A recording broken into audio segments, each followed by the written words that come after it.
இடியாப்பம் இது வந்து இருக்கிறதுலே ரொம்ப ஈஸியான ரெசிபி. பட் இது நிறைய பேர்த்துக்கு சிக்கலாகவே இருக்கும். நான் பண்ணுற மாதிரி ட்ரை பண்ணி பாருங்கள், கண்டிப்பாக சூப்பராக வரும். அதுக்கு ஃபஸ்ட்டு ஒரு பாத்திரத்தில் தேவையான அளவு அரிசி மாவு எடுத்துக்கோங்க. இடியாப்ப மாவு தான் எடுக்கணும்னு இல்லை, அரிசி மாவும் எடுத்துக்கலாம். தேவையான அளவு அரிசி மாவு கொஞ்சம் உப்பு போட்டு ஆட் பண்ணி நல்லா மிக்ஸ் பண்ணி வச்சுக்கோங்க. சைட் பை சைடு நல்லா ஹாட் வாட்டர் வந்து கொஞ்சம் கொஞ்சமாக ஆட் பண்ணிக்கோங்க. மொத்தமாக ஊற்றுனீங்கன்னா உங்களுக்கு கன்சிஸ்டன்சி மிஸ் ஆயிரும். ஸோ நம்ம அந்த இடத்துல தான் மிஸ்டேக் பண்ணுவோம். கொஞ்சம் கொஞ்சமாக ஆட் பண்ணிக்கோங்க.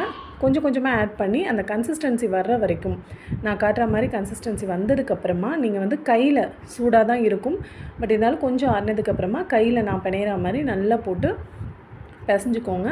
இதுக்கப்புறமா வீட்டில் வந்து நம்ம முறுக்கு பிழியறது, இடியாப்ப பிழியற அச்சில் இதை போட்டு நல்லா ஒரு தேவையான அந்த பாத்திரத்தில் வந்து நீங்கள் நல்லா பிழிஞ்சு எடுத்துக்கோங்க. இந்த மாதிரி வந்து உங்களுக்கு உடையாமல் அழகாக வரும். இட்லி பாத்திரத்தில் ஆல்ரெடி ஸ்டீம் பண்ணி வச்சிங்கன்னா 10 மினிட்ஸ் தான். ஸோ 10 மினிட்ஸில் உங்களுக்கு அழகாக ரெடி ஆயிரும். சைட் பை சைடு நீங்கள் இதுக்கு தேங்காய் பாலோ அப்படி இல்லை அப்படின்னா நீங்கள் வந்து தேங்காய் பூவோ வச்சு சாப்பிட்லாம். டேஸ்ட் அவ்வளோ சூப்பராக இருக்கும். சின்ன வயசுலலாம் எங்களுக்கு உடம்பு சரியில்லை அப்படின்னா எங்கள் அப்பா வந்து ஹாஸ்பிட்டல் கூட்டிகிட்டு போயிட்டு வர்ற வழியில் இந்த இடியாப்பம் வாங்கி தருவார். இந்த இடியாப்பத்துக்காகவே வந்து நம்மளுக்கு உடம்பு சரியில்லாமல் போகாதான் நிறைய டைம் இருக்கிறோம்.